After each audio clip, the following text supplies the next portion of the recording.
Hello everyone, welcome to History and Culture. Everyone knows that during the Three Kingdoms period, Zhuge Liang, the renowned strategist of the Shu Han state, was an extraordinarily intelligent man. However, his life came to an abrupt end at the age of 54. Of course, this refers to his nominal age, the traditional Chinese way of counting age from the year of birth. If we calculate by actual age, which starts counting only after a full year has passed since birth, then he would have been younger. Still, many believe that Zhuge Liang could have lived to be over 80. Unfortunately, he never reached that age. Some historians even comment that it was due to three particularly exhausting and energy-draining events that Zhuge Liang carried out, which severely overtaxed his health, and arguably led directly to his premature death, costing him a full 30 years of life. So, what exactly were these three things that came with such a heavy price? That this sage for the ages couldn't live the long life he might have deserved? The first event, though somewhat disheartening to hear, involves the likely elimination of Liu Zhang and his entire family, possibly orchestrated by Zhuge Liang himself. Liu Zhang was actually somewhat related to Liu Bei, as both claimed to be descendants of the Imperial Han family.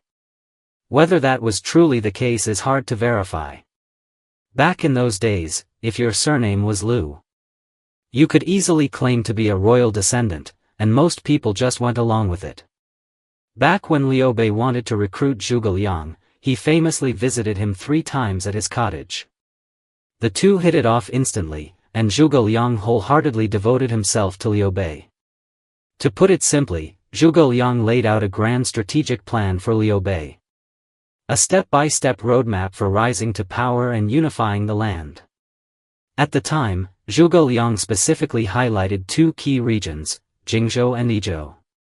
Jingzhou needs no further explanation. It was historically a military hotspot, like the gateway to the south. Whoever controlled Jingzhou essentially held the key to southern expansion. As for Yizhou, though it didn't seem as strategically crucial as Jingzhou, it was a natural fortress, with rugged terrain, easy to defend and hard to attack. It was perfect for a warlord like Liu Bei, who often had to wage guerrilla-style campaigns. And both these regions shared one thing in common: wealth. They were rich in resources and agricultural output, ideal bases for raising and sustaining armies. Whoever secured these 2 regions would gain a strong foothold and confidence to vie for dominance. So, Zhuge Liang decisively advised Liu Bei to move on Yizhou. At the time, the regional governor of Yizhou was Liu Zhang, whom Zhuge Liang considered useless. Despite controlling rich lands and resources, his governance was a complete mess and a waste. Moreover, Liu Zhang was already facing internal rebellion and external threats, especially from Cao Cao, who was eyeing Yizhou greedily. Some advisors even suggested inviting Liu Bei to help, hoping it might save them from disaster. Thus, Liu Bei's advance into Yizhou went fairly smoothly. Liu Zhang even personally welcomed him. Later, Liu Zhang went to Jingzhou, and soon after, Guan Yu lost that territory, causing the whole situation to collapse. Left with no options, Liu Zhang turned to Eastern Wu and was appointed governor of Yizhou by Sun Quan, passing away during Liu Bei's eastern campaign. However, there were rumors that Liu Zhang had actually been assassinated, possibly by an assassin sent by Zhuge Liang himself. The goal was to eliminate future threats, as Liu Zhang was once the legitimate ruler of Yizhou. Even more tragically, his family was reportedly wiped out as well.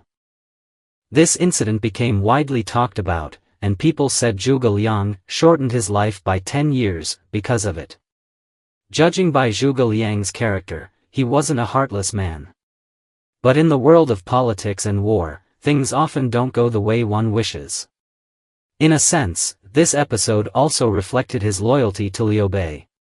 He was willing to shoulder this blame for the sake of his lord's ambitions, even if the cost was 10 years of his own life.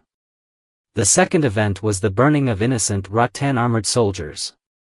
When we talk about the tale of capturing and releasing Menghua 7 times, there's one part that always leaves people sighing. That Zhuge Liang once set a fire that killed tens of thousands of rattan armored troops. At the time, before Zhuge Liang launched his northern expeditions, eliminating internal instability had become his top priority. This was especially true for some of the ethnic minority groups within the Shu Han territory, many of whom had aspirations of establishing independent states, Menghua being a prime example. Speaking of Menghua, he was quite stubborn. Every time he was defeated, he remained defiant. He would insist that Zhuge Liang let him go, only to regroup and come back to fight again. Anyone else would have been furious, but Zhuge Liang always agreed. What a broad-minded man. On one occasion, Menghua traveled to the kingdom of Wuge and brought back a supposedly invincible force, the rattan armored troops. This unit was particularly formidable. They wore armor made entirely of woven rattan, non-metallic but said to be impervious to blades and spears. What made them even more dangerous was that the rattan armor was coated in oil. First, the oil made the armor slippery, causing blades to glance off. Second, it made the armor waterproof, perfect for the humid climate of the south. In their first encounter with Zhuge Liang's forces, the rattan-armored troops were virtually unstoppable. And the Shu army suffered a devastating defeat. The rattan soldiers had hardly any casualties, while the Shu troops were severely wounded and demoralized. Though uneasy, Zhuge Liang responded quickly and came up with a solution: fire attack. Since the armor was made of rattan and coated in oil, wasn't that the perfect, natural flammable material? So Zhuge Liang decided to go all in. He arranged a fire trap and burned tens of thousands of rattan-armored soldiers. The fire was so fierce that even the forests nearby were nearly reduced to ashes. After the battle, Zhuge Liang stood before the charred battlefield and murmured to himself, saying he had just shortened his lifespan by another 10 years. Why did he say that? Because he knew. Though he had won tactically, he had lost morally and psychologically.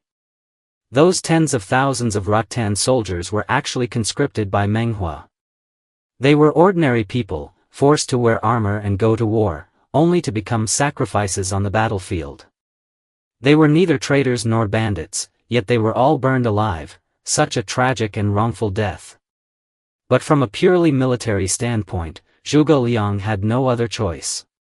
Had he chosen not to use fire and fought them head-on, the losses would have likely been even greater for the Shu army, perhaps even determining the outcome of the entire campaign.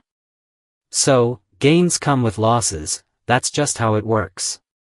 The third incident, Heaven and Hell of Water and Fire, the Battle of Red Cliffs and the flooding of the 7 armies.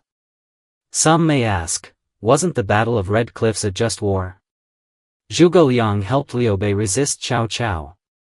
Wasn't that a noble cause? Why would it cost him years of life? You're right. The Battle of Red Cliffs was indeed fought for justice and survival. But the issue lies in the sheer magnitude of casualties suffered by Cao Cao's forces. It's said that over 200,000 soldiers either burned to death or drowned in the Yangtze. Don't underestimate that number. 200,000 was astronomical at the time. That one battle nearly crippled Cao Cao, and it took him years to recover. It was thanks to this victory that Liu Bei and Sun Quan were able to survive and gradually establish a foothold, laying the foundation for the later tripartite division of the 3 kingdoms. But truth be told, while defeating Cao Cao was important, the real turning point was Zhuge Liang borrowing the eastern wind. Many people believe it was an act of divine intervention. It was as if the heavens themselves knew that if Liu Bei and his allies were defeated, then the entire realm would fall into Cao Cao's hands. So, at the critical moment, the east wind arrived, enabling the fire attack to succeed. Yet, ironically, that very wind brought massive death and destruction. Heaven intended to save people, but in the end, it wiped them out instead. So, there's a theory that says, Zhuge Liang's borrowing of the east wind was actually against the will of heaven. Some go even further and claim, because Zhuge Liang borrowed the wind but never returned it, he had to repay the debt with his own lifespan. It may sound mystical, but in ancient belief, this is called, interfering with heavenly mechanisms always comes at a price. From this perspective, although Zhuge Liang was a hero, he still had to bear the backlash of using heaven's power. Of course, some people don't believe that the Battle of Red Cliffs was the reason for Zhuge Liang's shortened life. They point instead to another battle, the flooding of the 7 armies. Many attribute that victory to Guan Yu, the revered saint of war known by all. But in fact, Zhuge Liang also played a pivotal role in that campaign. He strategized behind the scenes and guided the development of the battlefield, an essential contributor to the success. According to some historical records, when Guan Yu found himself in a dilemma, he sought Zhuge Liang's counsel. Only then did he decide to use flood tactics. However, other sources don't mention Zhuge Liang's involvement in this at all. So the debate continues to this day. Regardless, the battle of flooding the 7 armies was undeniably ruthless.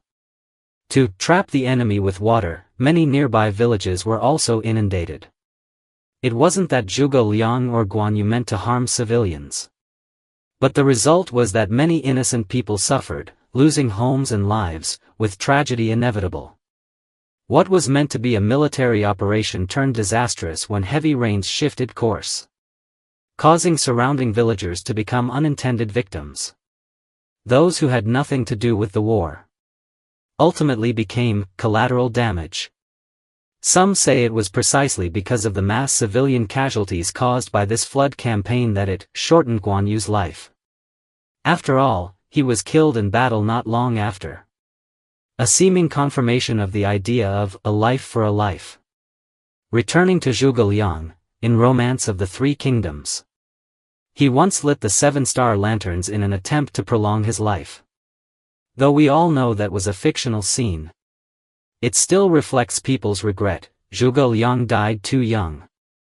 Some historians say Zhuge Liang passed away at 54, not exactly premature for the ancient era. But for a man of such brilliance and ambition, it was clear that he hadn't fulfilled his mission. Many lament that if he had chosen to remain in seclusion, he might have lived into his 80s or 90s. But in life, one must always pay the price for their choices. Some sacrifice their youth for their careers, while others stake their very lives for their ideals. Zhuge Liang's early death was the price he paid for carrying the burden of loyalty and wisdom throughout his life. This is the History and Culture channel. Liking and subscribing are the greatest help and support to us. Thank you everyone and see you in the next time.